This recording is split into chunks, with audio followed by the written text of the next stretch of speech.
Hi, അസ്സലാമു അലൈക്കും റഹ്മത്തുള്ളാഹി വബറകാതുഹു. കൂട്ടുകാരെ, നമ്മുടെ ജീവിതത്തിലെ ഏറ്റവും പ്രധാനപ്പെട്ട ഒരു കാര്യത്തിനെ കുറിച്ചാണ് ഇന്ന് ഞാൻ നിങ്ങളുമായി പങ്കുവയ്ക്കുന്നത്. ആന പിടിച്ചാലും തിരിച്ചു കിട്ടാത്ത, എത്ര പണം ചിലവഴിച്ചാലും തിരിച്ചെടുക്കാൻ സാധിക്കാത്ത ഒരു കാര്യം. എന്താണ് ആ കാര്യം? അതാണ് സമയമെന്ന് പറയുന്നത്. നമുക്ക് തിരിച്ചു പിടിക്കാൻ സാധിക്കുകയില്ല. സെക്കൻഡുകളായി, മിനിറ്റുകളായി, മണിക്കൂറുകളായി, ദിവസങ്ങളായി, പിന്നെ അത് ആഴ്ചകളായി, മാസങ്ങളായി, വർഷങ്ങളായി ഇങ്ങനെ നമ്മളിൽ നിന്ന് കൊഴിഞ്ഞു പോയിക്കൊണ്ടേയിരിക്കുകയാണ്. ഈ സമയത്തിനെ ശരിയായ രീതിയിൽ ഉപയോഗപ്പെടുത്തുന്നവർക്കാണ് ജീവിതത്തിൽ വിജയിക്കാൻ സാധിക്കുന്നത്. സാധാരണയായി കരിയർ ഡെവലപ്മെൻറ്റ് പ്രോഗ്രാമുകളിലും പേഴ്സണാലിറ്റി ഡെവലപ്മെൻറ്റ് പ്രോഗ്രാമുകളിലും ഒക്കെ ടൈം മാനേജ്മെൻറ്റ് അഥവാ സമയത്തിനെ എങ്ങനെ ഉപയോഗപ്രദമായി ചിലവഴിക്കാം,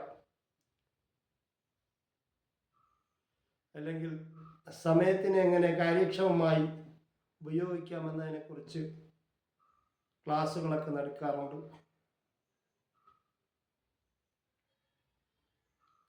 അത്തരം ക്ലാസ്സുകളിൽ ഈ സമയത്തിൻ്റെ പ്രാധാന്യത്തിനെ കുറിച്ച് പലപ്പോഴായി കൂട്ടുകാർ കേട്ടിട്ടുണ്ടാകും. എല്ലാവരും മനുഷ്യർക്കും 24 മണിക്കൂർ തന്നെയാണ് ഒരു ദിവസത്തിലുള്ളത്. ദരിദ്രനും സമ്പന്നനും അതുപോലെ തിരക്കുള്ളവനും തിരക്കില്ലാത്തവനും എല്ലാവർക്കും ഈ 24 മണിക്കൂറാണ് ദിവസവും ലഭിച്ചിട്ടുള്ള സമയം. ഈ സമയത്തിനെ എങ്ങനെ മൂല്യവത്തായി ഉപയോഗപ്പെടുത്തുന്നു എന്നതിനെ ആശ്രയിച്ചാണ് നമ്മുടെ വിജയപരാജയങ്ങൾ തീരുമാനിക്കപ്പെടുന്നത്.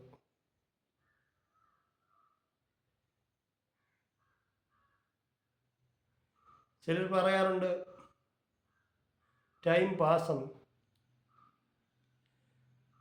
ടൈമിനെ വെറുതെ ഇങ്ങനെ പാസ് ചെയ്ത് കളയാൻ വേണ്ടി മാത്രമുള്ള വിലയില്ലാത്തൊരു കാര്യമാണോ സമയമെന്ന് പറയുന്നത്? ഓരോ സെക്കൻഡും അതിൽ വിലപ്പെട്ടതാണ്.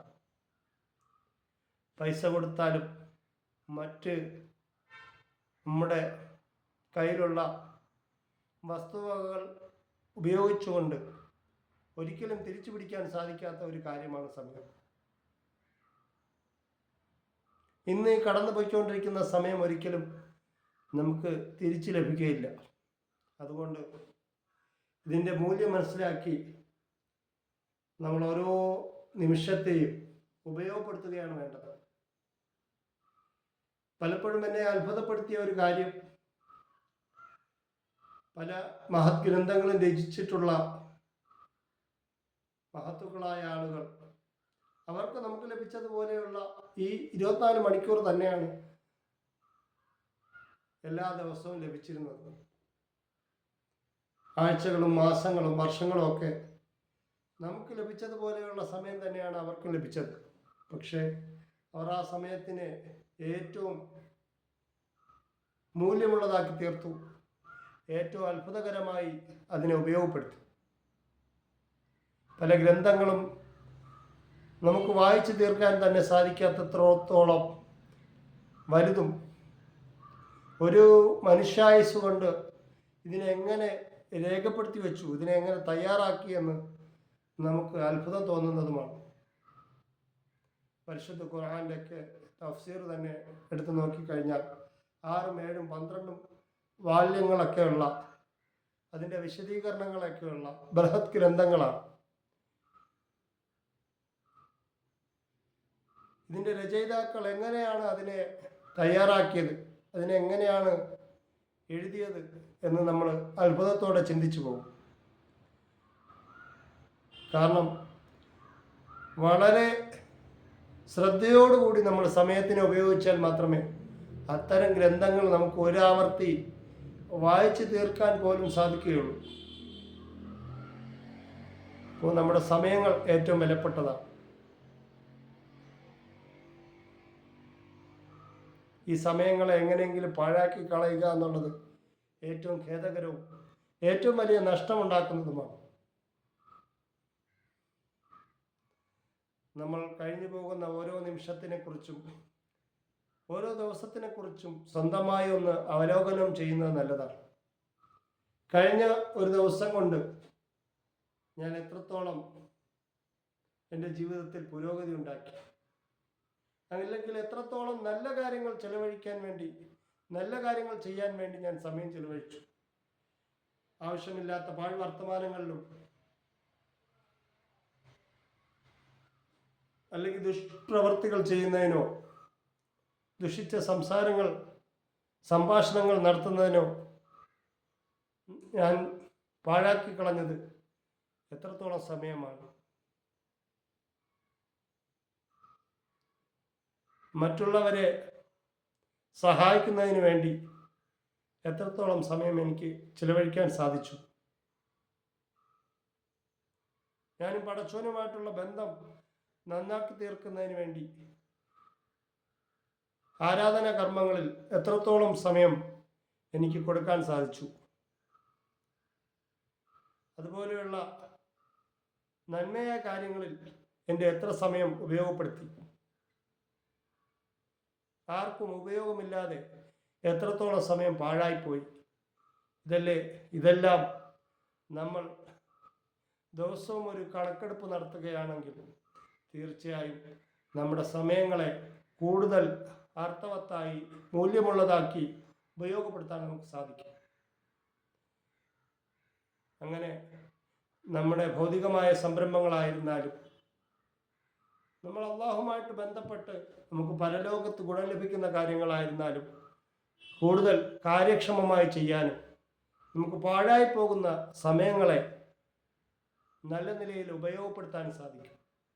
അതുകൊണ്ട് മറ്റുള്ളവരെ ബോധ്യപ്പെടുത്താൻ വേണ്ടിയല്ല, സ്വന്തമായി എനിക്ക് എന്ത് കാര്യങ്ങളാണ് ചെയ്ത് പൂർത്തിയാക്കാൻ സാധിച്ചത്, എന്തൊക്കെ ചെയ്യാനുണ്ട് എന്ന് കൃത്യമായ ഒരു ധാരണ നമ്മൾ ഉണ്ടാക്കിയെടുക്കുകയാണെങ്കിൽ നമ്മുടെ ഓരോ ദിവസങ്ങളും വിലപ്പെട്ടതായിത്തീരും. അല്ലെങ്കിൽ എല്ലാ ദിവസവും ആവർത്തനം പോലെ സംഭവിക്കുന്ന ചില പ്രവർത്തികളല്ലാതെ പുതുതായി മൂല്യമുള്ളതായി ഉപയോഗപ്പെടുത്തുന്നതായി പ്രയോജനപ്രദമായ ഒരു കാര്യങ്ങൾ നമ്മൾ ചെയ്തെന്ന് വരികയില്ല. അതുകൊണ്ട് നമ്മുടെ സമയങ്ങളെ നമ്മൾ തന്നെ ബോധപൂർവം ഉപയോഗപ്പെടുത്തുക. അങ്ങനെ ഓരോ നിമിഷവും നമുക്ക് അർത്ഥവത്തായി തീരട്ടെ. നമ്മുടെ സമ്പാദ്യത്തിൽ നന്മയുടെ പ്രവർത്തനങ്ങളിൽ നമുക്ക് കൈമുതലായി നമ്മുടെ നിമിഷങ്ങൾ നമ്മുടെ ഏടുകളിൽ നന്മയുടെ ഗ്രന്ഥങ്ങളിൽ രേഖപ്പെടുത്തപ്പെടട്ടെ. അതിനുവേണ്ടി നമുക്ക് കുറച്ചുകൂടി സൂക്ഷ്മമായി നമ്മുടെ സമയങ്ങളെ ചെലവഴിക്കാം. അതിന് അല്ലാഹു സുബ്ഹാനഹു വ തആല നല്ല തൗഫീക്ക് നൽകട്ടെ എന്ന് ദുആ ചെയ്തുകൊണ്ട് എൻ്റെ വീഡിയോകളെ പരിപൂർണമായി നിങ്ങളെല്ലാവരും കാണണമെന്ന് ഒന്നുകൂടി ഉണർത്തിക്കൊണ്ട് പരമാവധി ഷെയർ ചെയ്ത് കൊടുത്തുകൊണ്ട് ലൈക്ക് ചെയ്തുകൊണ്ട് എൻ്റെ ഈ വീഡിയോകളെ പ്രോത്സാഹിപ്പിക്കണമെന്ന് അറിയിച്ചുകൊണ്ട് നല്ല ദിവസങ്ങൾ നേർന്നുകൊണ്ട് സമയങ്ങളെ ശരിയായി ഉപയോഗപ്പെടുത്തി ഇരു ലോകത്തും പ്രയോജനമെടുക്കുന്നവരുടെ കൂട്ടത്തിൽ അല്ലാഹു തആല നമ്മളെല്ലാം ഉൾപ്പെടുത്തട്ടെ എന്ന് ദുആ ചെയ്തുകൊണ്ട് നിർത്തുകയാണ്. അസ്സലാമു അലൈക്കും റഹ്മത്തുള്ളാഹി വബറകാതുഹു. ബൈ.